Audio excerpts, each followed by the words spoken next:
राज्याची मंत्रिमंडळाची बैठक नुकतीच पार पडली आणि त्या संदर्भात विविध मंत्र्यांनी जे काही ब्रीफिंग दिलं, अजून अधिकृत प्रेस नोट त्याची यायची आहे, त्यातनं ज्या गोष्टी लक्षात आल्या आहेत त्यामध्ये राज्य सरकारने काही महत्त्वपूर्ण निर्णय घेतलेले लक्षात येत आहेत। यामध्ये वीकेंडला म्हणजे शनिवार रविवारी कंप्लीट लॉकडाऊन आणि इतर दिवशी पार्शल लॉकडाऊन किंवा ज्याला कडक प्रतिबंध म्हणता येतील अशा प्रकारचा निर्णय हा राज्य सरकारने घेतल्याचं लक्षात येत आहे। आम्ही जनतेला आव्हान करतो की या संपूर्ण निर्णयाला जनतेने सहकार्य करावं। भारतीय जनता पक्षाच्या कार्यकर्त्यांना देखील आम्ही आव्हान केलं आहे की आत्ताची कोरोनाची भयावह परिस्थिती बघता कार्यकर्त्यांनी आणि आमच्या सगळ्या नेत्यांनी देखील यामध्ये आम्ही सहकार्य करणार आहोत आणि जास्तीत जास्त लोकांना वॅक्सिनेशन करता येईल या दृष्टीनं वॅक्सिनेशनच्या मोहिमेमध्ये भारतीय जनता पक्षाचे कार्यकर्ते सक्रियतेनं सहभागी होतील हा देखील निर्णय आम्ही घेतलेला आहे। एकूणच कोरोनाची परिस्थिती ही महाराष्ट्रामध्ये प्रचंड भयावह आहे। माझ्या माहितीप्रमाणे आज जवळजवळ 57,000 केसेस कोरोनाच्या महाराष्ट्रात आहेत आणि मोठ्या प्रमाणात मृत्यूसंख्या देखील वाढते। आता मृत्यूचं जे रिकन्सिलिएशन चाललं आहे त्यामध्ये माझ्या माहितीप्रमाणे अजून 400 मृत्यूंची भर ही आत्ताच्या आकड्यांमध्ये पडण्याची शक्यता आहे। त्यामुळे कोरोनाचं पुन्हा थैमान हे महाराष्ट्रामध्ये आपल्याला पाहायला मिळतं आहे। अशा परिस्थितीमध्ये ज्या काही उपाययोजना सरकारच्या वतीनं केल्या जातील त्या उपाययोजनांना सहकार्य करणं ही आपल्या सर्वांची जबाबदारी आहे असं आम्ही समजतो। यासोबत आमची ही देखील अपेक्षा आहे की सरकारने केवळ लॉकडाऊन किंवा निर्बंधाची चर्चा करून चालणार नाही, तर त्यासोबत नवीन स्ट्रेन काय आहे, तो इतक्या वेगाने का वाढतोय, तो इतक्या वेगाने महाराष्ट्रातच का वाढतोय, त्याच्या पाठीमागची कारणं काय आहे याही संदर्भात विवेचन केलं पाहिजे, उद्बोधन केलं पाहिजे, प्रबोधन केलं पाहिजे। नवीन स्ट्रेनमध्ये काल मी देखील काही दवाखान्यांना काही एक्सपर्टची चर्चा केली, मेडिकल कॉलेजेसमध्ये गेलो, त्यावेळेस डॉक्टर्सनी सांगितलं की नवीन स्ट्रेनमध्ये मोठ्या प्रमाणात लंग अफेक्ट होत आहेत आणि फार लवकर ते अफेक्ट होत आहेत। तर या संदर्भात काय काळजी घेतली पाहिजे हे देखील सांगण्याची आवश्यकता आहे, कारण सुरुवातीला काही सिम्पटम्स नसतात आणि मग सिम्पटम्स वाढतात अशा प्रकारचं सांगण्यात आलेलं आहे। याचं प्रबोधन कुठेही सरकारकडनं होत नाही आहे। आमची अपेक्षा आहे की तज्ज्ञांच्या माध्यमातून नवीन स्ट्रेन, त्याचे सिम्पटम्स, घेण्याची काळजी आणि लवकर त्या संदर्भात उपचार मिळेल या संदर्भातही कुठेतरी चर्चा आणि प्रबोधन सरकारने केलं पाहिजे।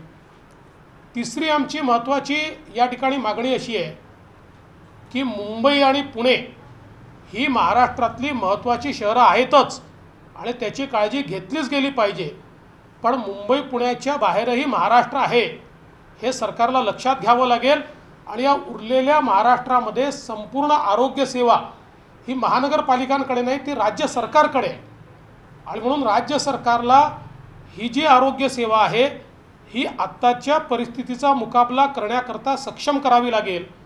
कारण आज जवळजवळ उभ्या महाराष्ट्रातनं माझ्याकडे फोन्स येत आहेत, आमच्या सगळ्या कार्यकर्त्यांना माहिती येते आहे दवाखान्यांमध्ये बेड्सची उपलब्धता नाही आहे, व्हेंटिलेटर्स कमी पडत आहेत, ऑक्सिजनेटेड बेड्स कमी झाले आहेत आणि म्हणून याहीकडे सरकारने अधिक चर्चा करून त्याचा पुरवठा कसा वाढवता येईल याचा विचार केला पाहिजे। ज्या प्रकारे माननीय पंतप्रधानांनी सांगितलं की ट्रॅकिंग, ट्रेसिंग आणि ट्रीटमेंट आणि त्यासोबत वॅक्सिनेशन या गोष्टी किती वेगानं आपल्याला करता येतील याकडे राज्य सरकारने विशेष लक्ष दिलं पाहिजे।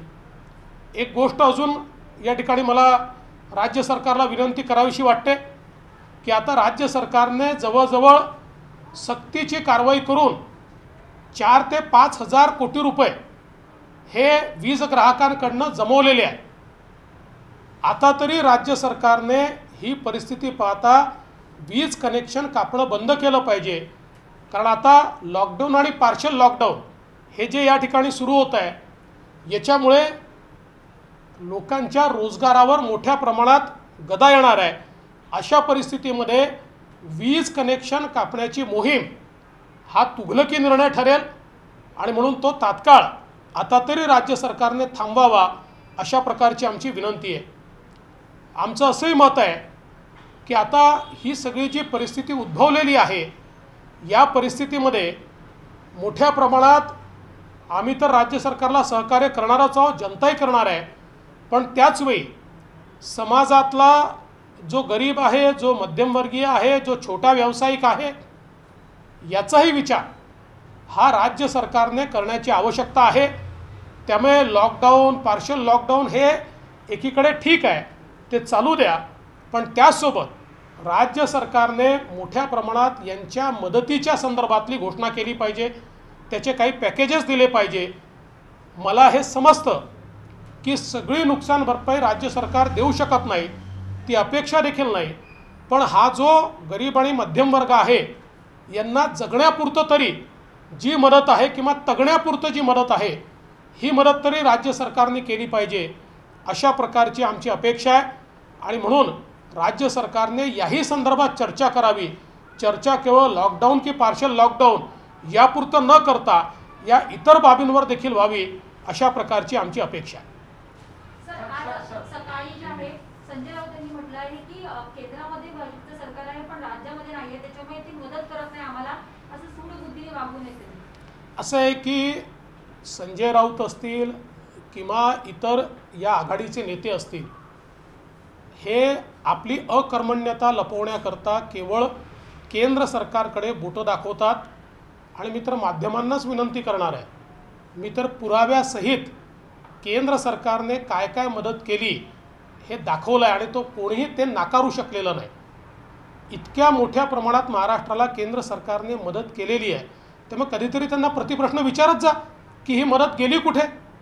आणि म्हणून मला असं वाटतं की आत्ता ज्यावेळी माननीय मुख्यमंत्री आणि या सरकारचे नेते आमच्याकडनं अपेक्षा करतायत की आम्ही त्यांना मदत करावी, आम्ही त्यांना पाठिंबा द्यावा आणि आम्ही तो देतो आहे, त्यावेळी त्यांनी मात्र राजकारण करायचं हे योग्य होणार नाही. त्यांनीही राजकारण बंद केलं पाहिजे. उठसूट प्रत्येकाने केंद्र सरकारकडे बोट दाखवायचं आणि स्वतः मात्र हातावर हात धरून बसून राहायचं हे चालणार नाही. महाराष्ट्रातली जनता हे देखील सहन करणार नाही.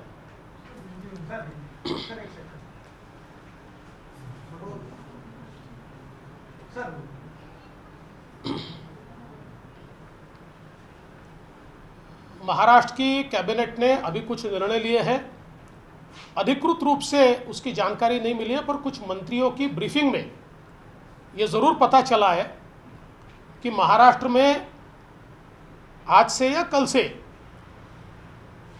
2 दिन का वीकेंड का लॉकडाउन और अन्य दिनों में पार्शल लॉकडाउन ये लगाया जाने वाला है. हम लोगों को ये आह्वान करते हैं, अपील करते हैं कि लोगों ने इसमें सहकार्य करना चाहिए. भारतीय जनता पार्टी और हमारे कार्यकर्ता भी सरकार को इसमें सहकार्य करेंगे और भारतीय जनता पार्टी के कार्यकर्ताओं को हमने अपील की है कि बड़े पैमाने पर वैक्सीनेशन के ड्राइव में वो मदद करें, लोगों का रजिस्ट्रेशन और लोगों को वैक्सीनेशन सेंटर तक ले जाने का प्रयास करें ताकि इस महामारी से हम लोग जल्दी बाहर आ पाए. इसके साथ साथ हमारा मानना ये भी है कि जहां एक और लॉकडाउन की चर्चा हो रही है वही सरकार ने इस बात का भी प्रबोधन करना चाहिए, उद्बोधन करना चाहिए कि ये नया स्ट्रेन कोरोना का किस प्रकार से है, इसका इफ़ेक्ट किस प्रकार से हो रहा है, इसमें किस प्रकार से लोगों ने केयर करनी चाहिए, इसमें क्या क्या दिक्कतें आ रही है, इन सारी चीज़ों का प्रबोधन भी मैं ऐसा मानता हूँ बहुत आवश्यक है. इसके साथ साथ आज महाराष्ट्र में बड़े पैमाने पर केसेस बढ़ रही है। 57,000 केसेस ये आज महाराष्ट्र में रिपोर्ट की गई है और इसके चलते बेड्स की कमी है, ऑक्सीजनेटेड बेड्स की कमी है, वेंटिलेटर्स की कमी है। तो सरकार ने इस पर भी चर्चा करके एक प्लान तैयार करना चाहिए कि इसी प्रकार से संख्या बढ़ती रही तो अगले 10-12 दिनों में हम लोग एक बहुत ही भयावह इस प्रकार की परिस्थिति में पहुंचेंगे। तो उसके लिए सरकार का रोड मैप क्या है, किस प्रकार से सरकार ऑक्सीजनेटेड बेड्स, किस प्रकार से अलग अलग प्रकार की सेवाएं और किस प्रकार से वेंटिलेटर के बेड्स ये सरकार उपलब्ध कराएगी, इसका भी विचार सरकार की ओर से किया जाना चाहिए। इसके साथ साथ हमारी ये भी मांग है कि आज ये जो लॉकडाउन और पार्शियल लॉकडाउन है इसका बहुत बुरा असर समाज के गरीबों के ऊपर, समाज के मध्यम वर्ग के ऊपर और छोटे व्यवसायिकों के ऊपर पड़ रहा है।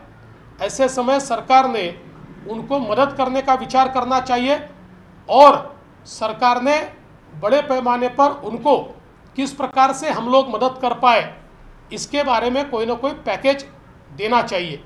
एक और मांग हम सरकार से करना चाहते हैं कि महाराष्ट्र में बड़े पैमाने पर बिजली के कनेक्शन काटने की मुहिम चल रही है।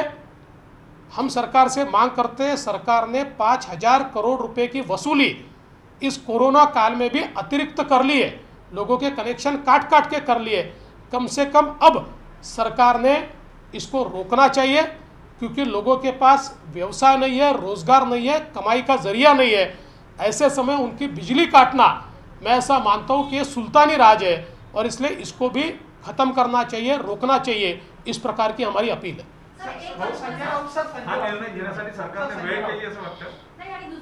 देखिए, संजय राउत जी या जो सारे के सारे इस सरकार के मंत्री हैं, ये जिस प्रकार की बात करते हैं, हर चीज़ पर केंद्र सरकार की ओर उंगली उठाते हैं। मैंने सबूतों के साथ, कागज़ों के साथ केंद्र सरकार ने महाराष्ट्र को कितनी मदद की, पाई पाई का हिसाब दिया। मैं तो मीडिया से भी अपील करता हूँ कि कभी उनको पूछे इस पैसे का राज्य सरकार ने क्या किया।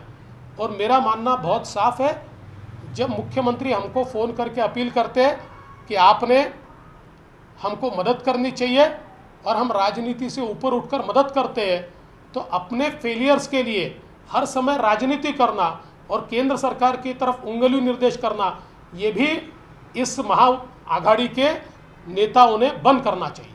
राज्य सरकारने आता जी सगळी व्यवस्था करायला सुरुवात केलेली आहे। पहिल्या लाटेनंतर जेव्हा आकडा उठवण्यामध्ये कमी होता तेव्हा त्यांनी आरोग्य यंत्रणा जी आहे ती बळकट करण्याची गरज होती, पण तेव्हा न करता आता ते सगळं जेव्हा अंगावर येतात तेव्हा सगळी तयारी करतात, तर कितपत योग्य आहे? मला असं वाटतं की कोरोनाच्या संदर्भात मधल्या काळामध्ये राज्य सरकार देखील मोठ्या प्रमाणात त्या ठिकाणी कॉम्प्लेसंट झाली आणि राज्य सरकारने आपली तयारी ही जवळजवळ त्या ठिकाणी थांबवून दिली किंवा बंद केली। आणि विशेषतः बजेट झाल्यानंतर अशी अपेक्षा होती की मोठ्या प्रमाणात पॅन्डेमिकचा विचार करता ज्या बजेटमध्ये घोषणा केल्या आहेत त्या घोषणांच्या अनुरूप काही व्यवस्था राज्य सरकार सुरू करेल, त्याहीकडे राज्य सरकारने पूर्णपणे दुर्लक्ष केलेलं आपल्याला पाहायला मिळत आहे। आणि म्हणून आज आपण अशा परिस्थितीमध्ये आहोत की आपण मागच्या अनुभवातनं काहीच शिकलो नाही आणि कुठल्याही व्यवस्था उभ्या केल्या नसल्यामुळे मोठ्या प्रमाणात लोकांना त्रास होतोय। राज्य सरकारला म्हणूनच आम्ही अपील केलं आहे की आता राज्य सरकारने नुसती लॉकडाऊनची आणि पार्शियल लॉकडाऊनची चर्चा बंद करावी आणि या व्यवस्था उभ्या करण्याच्या संदर्भात आम्ही काय करणार आहोत या संदर्भात जास्त दूर द्यावं। भंडाऱ्याची उधळण म्हणजे